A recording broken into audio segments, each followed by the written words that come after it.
নমস্কার। প্রায় দিন কিছু ভাই বোনেরা দিদিভাইরা আমাকে প্রশ্ন করছে যে ম্যাডাম, বাড়িতে কোনো রকম সুখ নেই, শান্তি নেই, অশান্তি বাড়িতে, বুঝতে পারছি না।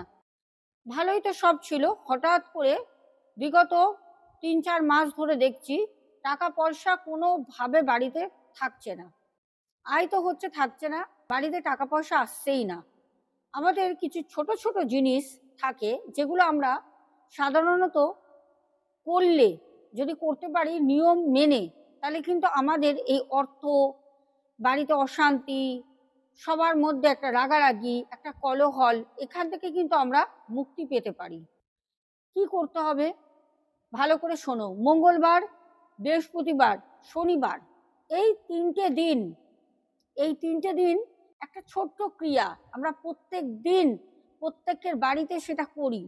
তার মধ্যেই দুটো জিনিস মিলিয়ে নিলে পারে তোমাদের কিভাবে বাড়িতে আর্থিক উন্নতি হবে তোমরা নিজেরাই বুঝতে পারবে। কি করতে হবে? মঙ্গলবার, বৃহস্পতিবার, শনিবার, সপ্তাহে 3টে দিনই কিন্তু করতে হবে। ইচ্ছা মতো করলে হবে না। তাহলে কি করতে হবে শোনার আগে ভিডিওটা সেভ করে নাও। করবে এই কাজ সপ্তাহে 3 দিন।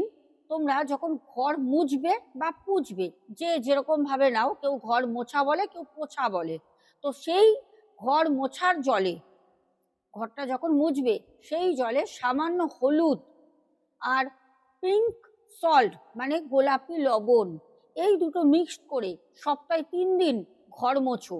ঘর মোছার পর যে জলটা থাকে সেই জলটা তোমরা তোমাদের বাথরুমে জলটা ফেলে দাও, দিয়ে ভালো করে বাথরুমটা ক্লিন করে পরিষ্কার করে দাও। সপ্তাহে 3 দিন এটা করো। যদি তোমাদের আর্থিক উন্নতি না হয়, বাড়িতে অশান্তি যদি না কমে, বাচ্চাদের পড়াশোনায় যদি মনোযোগ না আসে, আমার কমেন্ট সেকশন খোলা থাকে, এসে কমেন্ট করে যাবে যে আপনি যেটা বলেছেন সেটা ভুল।